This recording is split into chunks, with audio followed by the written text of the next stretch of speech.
Happy Thursday. Markets are going crazy this week.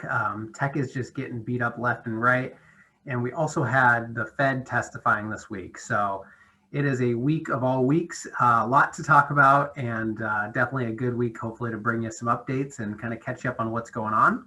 My name is Brandon Steele. I'm a financial planner with Mainsail Financial Group here in Bellevue. And we want to make sure just to kind of catch you up each week, kind of bring to you some of the, shed some light into some of the areas that we're watching and some things going on in the markets without all the fluff, without all the noise, but really just a little more pointed to the areas that may actually matter. If this is helpful, please do, follow us or subscribe if you're watching this on YouTube, and we can make sure to bring this to you each and every week and kind of get you caught up. It has been quite the week here already, so it's good to see if you're in Washington, it got a little sun break coming through. I think that's very much needed here with what we've seen so far this week. I'm going to jump right into it and start out with looking at Tuesday. So Tuesday this week, Fed Chair Powell has been testifying, and actually yesterday as well. And it's been interesting hearing it. A lot of the questions are geared towards kind of blaming a lot of the market frothiness on the Fed and their kind of loose monetary policy. But even with all of that and all the kind of pressure that they have seen, given some of the policy that they've taken out, Fed Chair Powell kind of is saying that there's no plans to stop the bond buying or slow it down really anytime soon. So, we saw early on in the markets, and it's been interesting this last 2 weeks. We talked about this a little bit last week, but we've seen these kind of intraday movements, and a lot of time that may mean something's maybe on the horizon. Nothing big, but it may mean that there's a little volatility on the horizon. And this week was no exception. We saw a couple days where it started down big and picked up.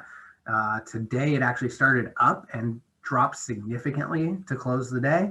So it's been all over the map, and it's really interesting because depending on when you look at the markets, you might think it was a good week or a terrible week, but it's really just been all over the board here.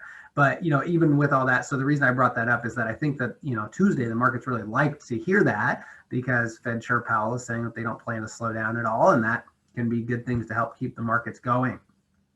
However, obviously that changed, and I think what will be interesting to see for those who follow us, that we talk about this a lot, but how they unwind all this is going to be really important because even, the further that they push this back and say they aren't going to make changes, the harder it is going to be to make changes without the market really having a fit.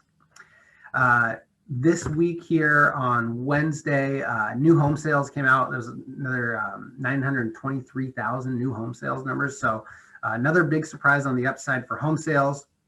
And then all week has just been so crazy. I mean, so again, Tuesday, the market NASDAQ started down, I think near 3% and picked up quite a bit through the day. The S&P and the Dow actually started down big too, but closed slightly up. And then here on Thursday, we had all the indices kind of starting positive, and all three towards the end of the day had a huge drop. And we're definitely seeing a lot of what we had talked about last week kind of come to fruition here now. So, it'll be interesting to see how this shakes out. Depending on what you're looking for, maybe this creates a little bit of a buying opportunity. Maybe it's something a little more serious, but definitely watch it closely and see what happens here in the coming days or weeks. Today we had initial jobless claims. So initial jobless claims, this was a good surprise. We had 730. It sounds so funny to say 730,000 jobs lost, and somehow that's a good thing. But the truth is it was. Now, some of that number may be based on some other happenings around the country this recently. But it is better to see, like we had talked about, we've seen something in the 800,000 and 900,000 for a long time. So it's good to see this number pull back a lot. But to put this in context, this is still like the biggest number that we have seen for a very long time. So it's still very bad. Let's go that route. We also saw a GDP revision come out today. Before this, it was at 4%. We saw GDP revision up slightly to 4.1%. I think some people were expecting it to be a little higher, so nothing maybe too much to report there, but it is maybe something worth noting. And then, we've just seen so much pressure on these big tech companies with all this swing that I keep talking about this week and last to some degree as well, what's really happened, if you break that apart, is all these big tech, high flying companies have really gotten hit hard. And some of like the energies and the financials are actually doing really well. So we've been kind of talking about this for a while, but this kind of dispersion between all these companies that have done so well looking backwards, we're really starting to see that start to separate a little bit here, and show what happens when those companies get to these types of valuations. It's not to say there's anything wrong or that it's bad to be in those companies, but this just shows the importance of some of that diversification, I think, too, and maybe a little more value like we have talked about in the past as well, as opposed to all on the growth side. We also saw the 10-year Treasury, so interest rates. The 10-year Treasury today hit 1.5%. So that may sound silly, like, it's still a very, very low rate, but from where we came from, around 0.5%, to be up to 1.5, I mean, that's 3 times where we were. And it's happened very quickly. So that move in interest rates is also really important and may have something to do with, why we've seen this kind of pull back today here in the markets. Coming up next week, we have income, spending, and inflation all tomorrow, I believe. And then next week, we have big jobs numbers. We have the ADP employment report and the non-farm payrolls for February. So pay attention to that. That'll be really interesting to see how that shapes up. We've kind of opened up a little bit more. So the hopes is maybe now we start getting some of those people back to work and we see a little bit more positive numbers in the jobs data. With that, we'll go ahead and switch gears. We'll jump into the question of the week here.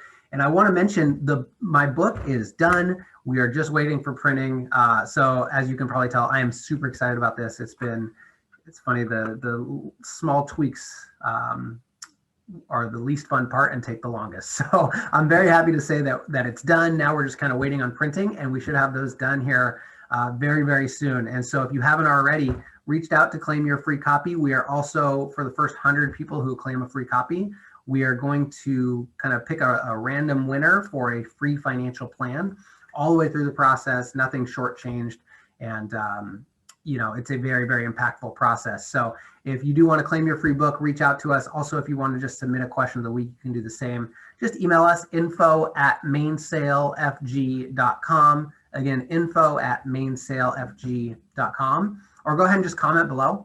We can reach out to you from there to either get your free copy or help you address your question in next week's video. For this week, the question of the week that we wanted to address is around interest rates. So what I just shared is really important. Interest rates have spiked significantly. And one of the questions that comes up is, when do interest rates, like when are they at a point where they're so high that they start to affect how the stock market can be valued?